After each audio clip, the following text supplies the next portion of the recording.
Buenas tardes.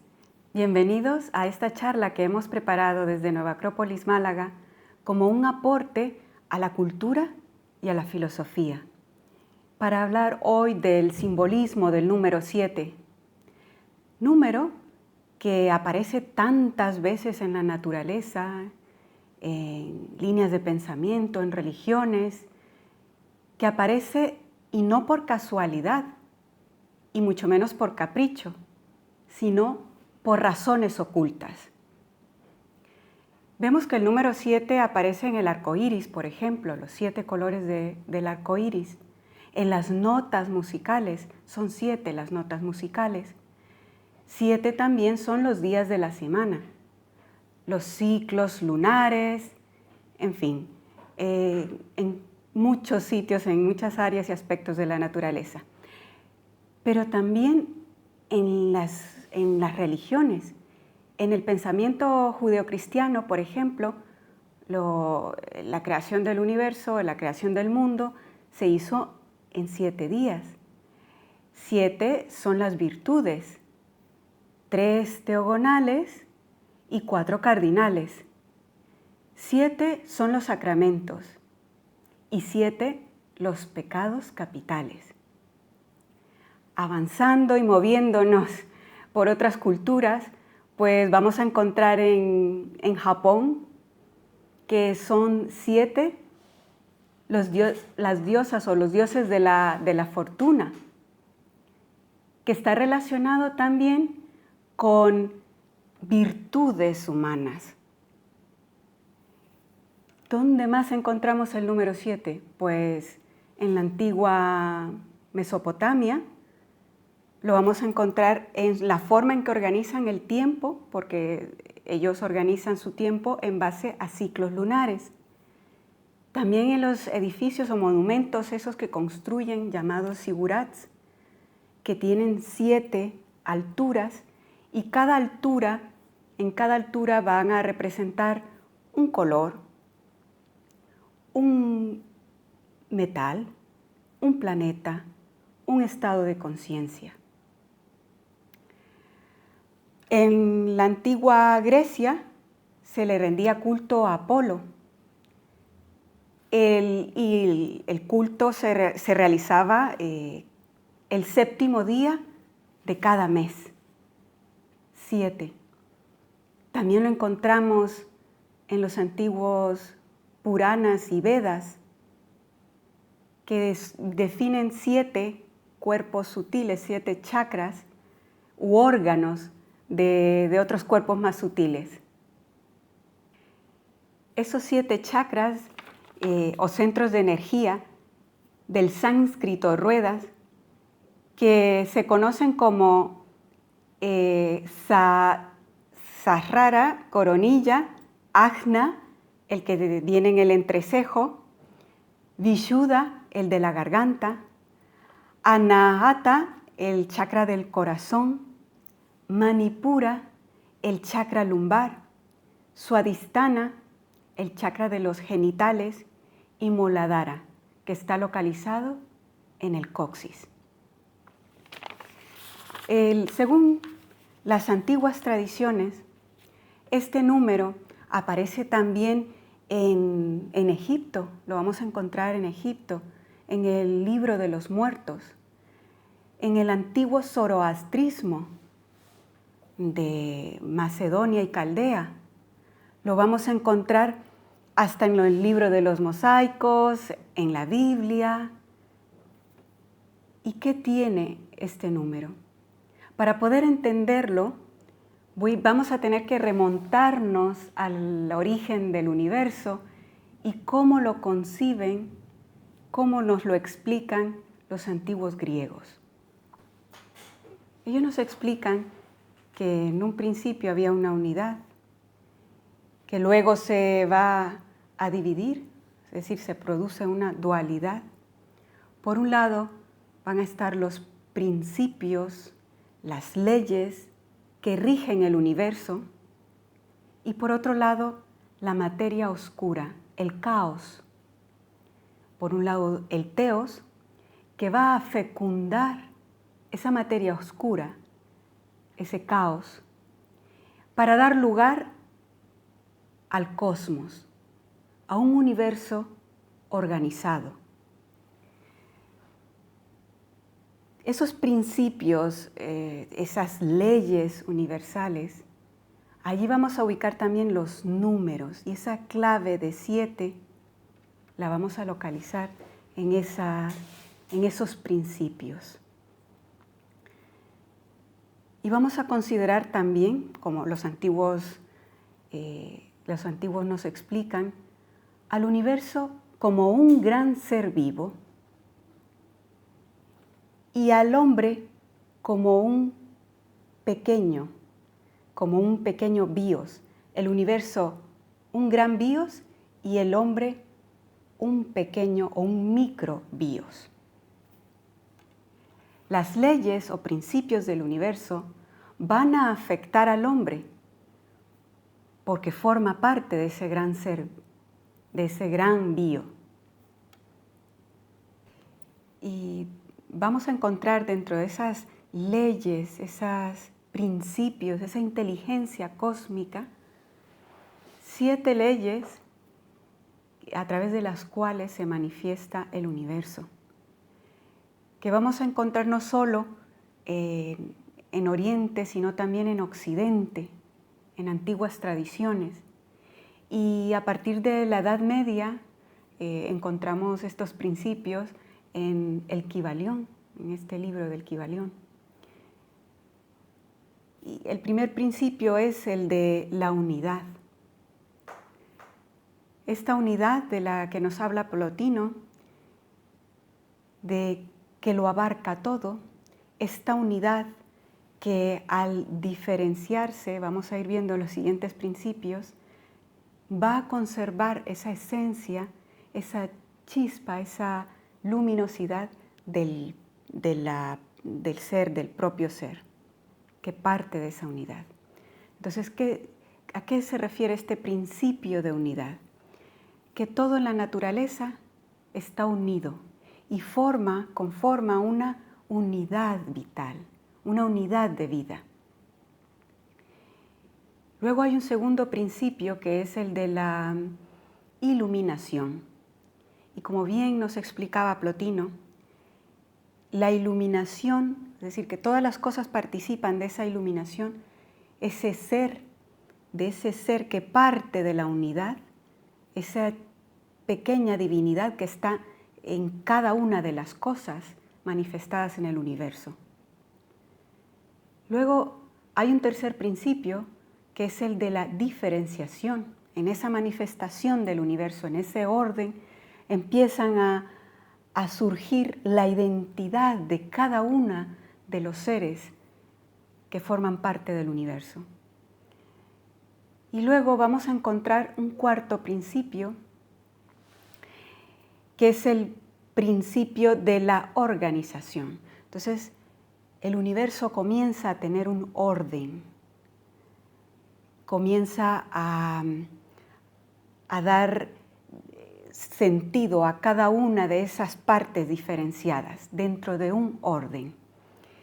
Luego hay un quinto principio, que es el principio de la causalidad, que una cosa va a ser causa de otra, pero a la vez efecto de otra más. Como el día es efecto de la noche y la noche causa del día. El día, la noche, el invierno y el verano, en ese principio de causa, acaba una cosa y comienza otra. El sexto principio es el de la vitalidad y nos va a decir que todas las cosas en este universo están llenas de vida, de movimiento. El séptimo principio va a ser el principio de la periodicidad. Este principio que va a producir la alternancia en las manifestaciones, la alternancia en la naturaleza. Encontramos las estaciones como parte de ese principio de periodicidad.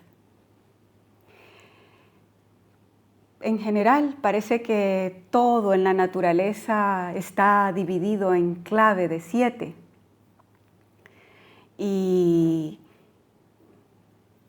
bueno, este número, esta clave de 7, también la vamos a encontrar en el universo, en el hombre, perdón, en el ser humano. ¿Y qué nos dicen los antiguos Puranas y Vedas? Bueno, y no solo ellos, también en Macedonia, en la antigua Macedonia, y en Egipto, en el Libro de los Muertos, encontramos que el ser humano está constituido por 7 partes, es como si tuviera 7 vehículos, 7 estados de conciencia. Y va a identificarse aquí un primer vehículo, un primer cuerpo, que es el cuerpo físico. El cuerpo físico está constituido de materia, ¿no? De materia, es objetivo. Le llaman cuerpo heterofísico, es decir, que además de esa materia va a tener unas partes más sutiles, menos densas, que son los éteres, que van a ser como una especie de guante que va a cubrir ese cuerpo físico. Luego encontramos un segundo cuerpo, un segundo vehículo, que es el cuerpo energético. Este cuerpo energético es el de la vitalidad o el prana que nos mencionan los orientales. Este prana es el que mantiene las cosas vivas. Es eso que se va es lo primero que sale del cuerpo cuando muere. Esa energía se va. El cuerpo está muerto porque falta esa energía, esa vitalidad. Luego vamos a encontrar un tercer cuerpo, es el astral o el cuerpo emocional, psíquico, en donde están nuestras emociones, las emociones, sentimientos, se albergan allí. Es el que se conoce en la actualidad, es decir, lo conocemos como en la psiquiatría como la psique, ¿no? Y bueno, es el cuerpo donde se guardan o donde manejamos nuestras emociones. Nos plantea muchos retos y muchas veces, o casi gran parte del tiempo, lo invertimos allí o lo pasamos allí. En esa conciencia lucha en esa parte. Luego encontramos un cuarto cuerpo que va a ser el de la mente, una mente concreta que se va a llamar Kamamanas, y esta mente que está interesada más por las cosas del mundo, por las cosas más materiales, y va a ser más egoísta. Y a estos 4 primeros vehículos le vamos a llamar personalidad o cuaternario inferior. Pero además de esto, se identifican 3 cuerpos que son más sutiles aún, superiores, relacionados con lo espiritual. Y en un primer lugar encontramos el manas o mente inegoísta. Es una mente que está más interesada en las cosas espirituales.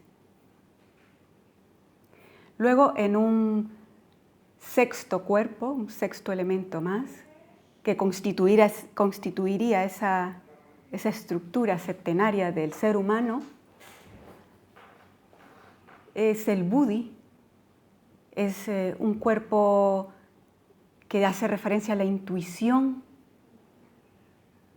a esa intuición que de alguna forma se manifiesta cuando capturamos o llegamos a captar pequeñas verdades, o cuando, por ejemplo, los artistas llegan a captar la inspiración que llaman ellos esa inspiración de las musas. Luego encontramos un séptimo y más elevado elemento, que es el de la voluntad. Es ese instinto de realización del ser, es Atma, como le llaman los orientales, Atma. Estos 7 cuerpos o 7 vehículos deberían, o el trabajo del ser humano está en armonizar estos 7 vehículos, en armonizarlos para poder vivir mejor, para que logremos tener acceso a esa parte espiritual. O sea es decir, voy a explicar mejor. Esa personalidad es donde nos debatimos, es nuestra lucha constante, ¿no? Es lo que nos toma más energía, esfuerzo, manejar. Ahí están nuestros problemas, en esa parte de la personalidad. Entonces tenemos que aprender a armonizarla, a manejarla, a dominarla, para poder acceder a esa parte más superior, a esos elementos superiores que se encuentran en esa tríada superior, en esa parte espiritual. Bueno, pues hasta aquí hemos hecho un recorrido importante desde las diversas tradiciones en donde se refleja, ¿no?, la importancia que tiene este número, el número 7. Hemos visto también cómo participa la inteligencia del universo, de estas claves numéricas, de este número, de esta clave septenaria que está manifestada, ¿no?, en la expresión del universo, en la expresión de esa unidad que nos decía Plotino. También hemos visto esos elementos, esas dimensiones que tiene el ser humano y también están explicadas por antiguas tradiciones y son bastante útiles para poder hacer un trabajo de autoconocimiento e incluso de autodominio y autoperfeccionamiento. Hay tanto que descubrir, tanto que nos tendrá que decir aún más, porque yo aquí he intentado sintetizar ideas muy concretas, pero hay muchísimas cosas que podríamos aprender de este número 7, de estas claves de manifestación del universo. Y yo os invito a continuar investigando, a continuar descubriendo las claves que por alguna razón se guardan, ¿no?, en este número. Por alguna razón, además, aparecen en tantísimas manifestaciones y en tantísimas civilizaciones, ¿no?, a lo largo del tiempo, de muchísimos años. Os invito a seguir investigando y os invito también en esa clave septenaria a aprender a armonizarnos, a aprender a descubrirnos y aprender a convivir mejor con los demás. Muchas gracias por vuestro tiempo.